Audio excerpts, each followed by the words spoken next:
morning, and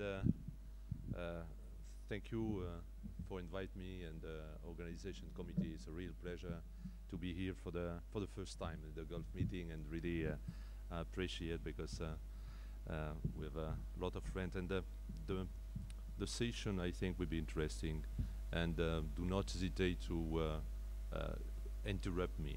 It's a really interactive session. We are around the big table, and you can stop me when you want, and we will try to give you an answer. Do not hesitate to also ask questions to my friend Shigeru Saito. We are close friends since since the beginning of transradial approach, so it's 1994, and he has a huge experience also in left main stenting. So together we will try to give you some precise comment on the different techniques. So how can we optimize the left main approach? At first, I think we need to see three things. The first is to analyze precisely the left main anatomy.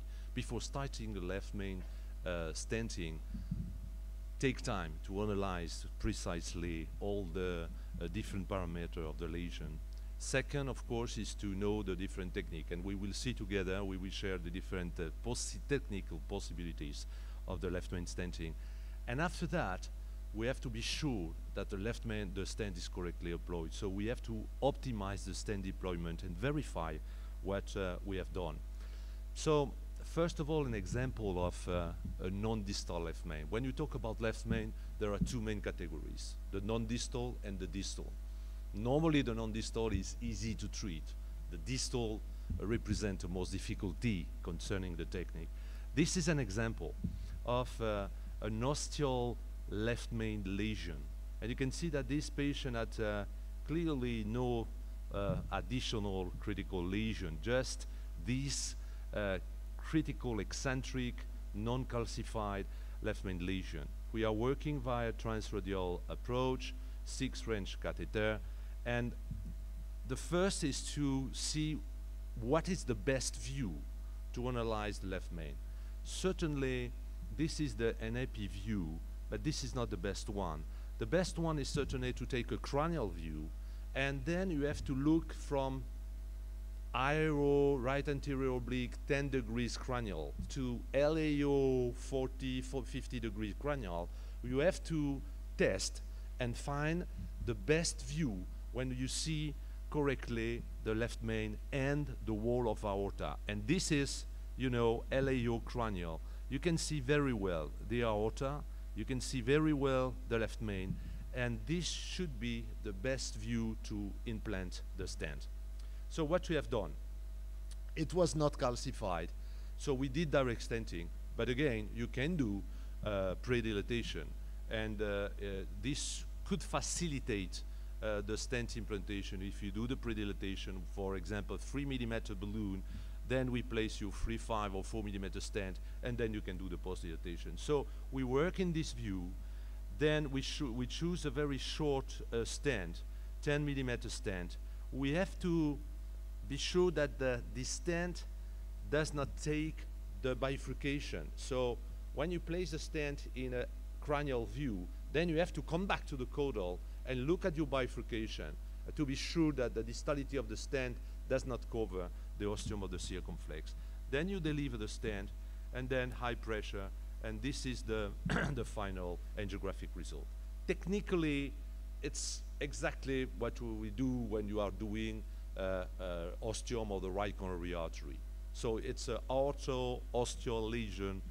It's not really difficult. What we have to do is first to select the best view, second to be sure that the stent is not crossing the bifurcation, third you have to finish by a large post-dilatation. How to finish the post-dilatation? You can take a large balloon, place the balloon into the aorta, and then post-dilate, of course, to be sure that the distality of your balloon is not distal to the distal edge of the left main. There's another example of non-distal left main. Is the midshaft, short midshaft left main. This is certainly the easiest lesion concerning the left main. It's simple. We cross the lesion, place that you can do by predilatation, and you place your stent and the postdilatation. The view, the best view, it's certainly the AP, maybe the caudal. It's not necessarily to take the spider view, just the caudal, 10, 15, or 20-degree caudal AP, and this normally we give you the good view. So now we move to the distal left main stenting. And what is the main issue? Why? Because the distal location is present in more than 70% of the cases. So it's a large majority of the left main. The other point is, when you look at the anatomy, in the majority of the case, the left main is calcified. And finally, this left main is associated with multivessel disease. So what you have to do is to really analyze precisely the left main anatomy. How to analyze? We have to analyze the left main length, the lesion length. We have to look at the bifurcation angle in, if it's possible, 2 orthogonal views. We have to look at the diameters of the left main, the diameter of the LAD, the diameter of the proximal circumflex artery, and we have to look at the presence of calcification, no calcification, mild, moderate, or heavy calcification. The optimal views for the distal, it's certainly the epicaudal, aerocaudal, LAO-caudal, what we call the spider view, and sometimes for spatial anatomy, a really cranial and aerial view, what we call the 30-30. You can see your left main LAD like that, and we have the circumflex going up, and you can see sometimes very well the lesion on the left main LAD. So this is an example of the distal left main. We will see later how we have treated this one. What we have to really emphasize is that if you have AV calcification, AV calcified left main, don't do it.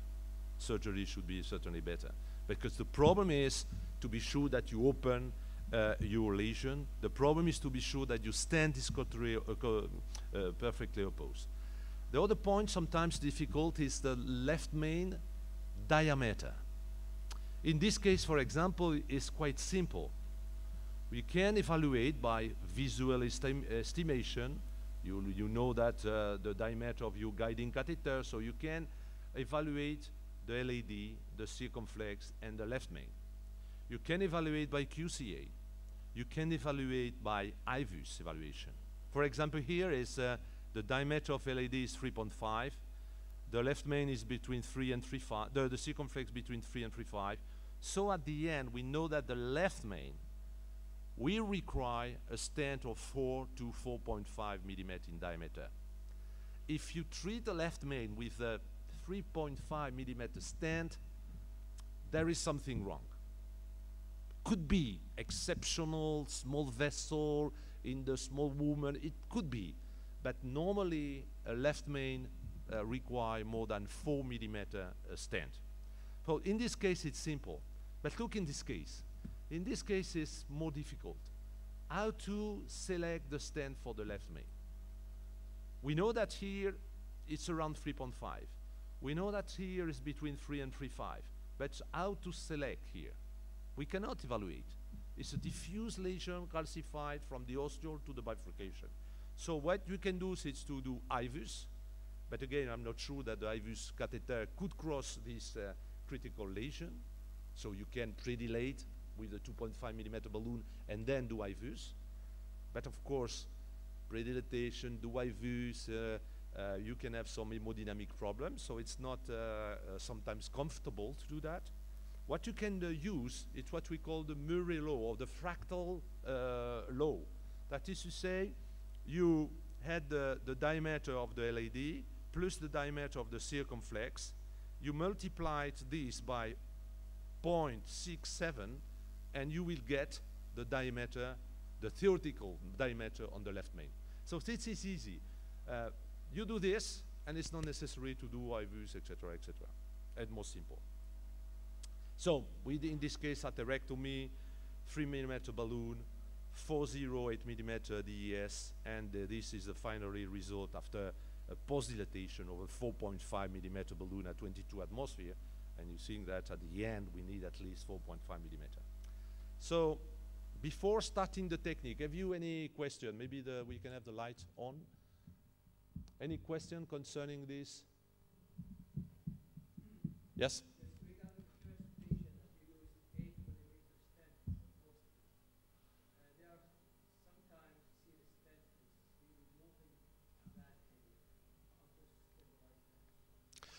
So this is a good point.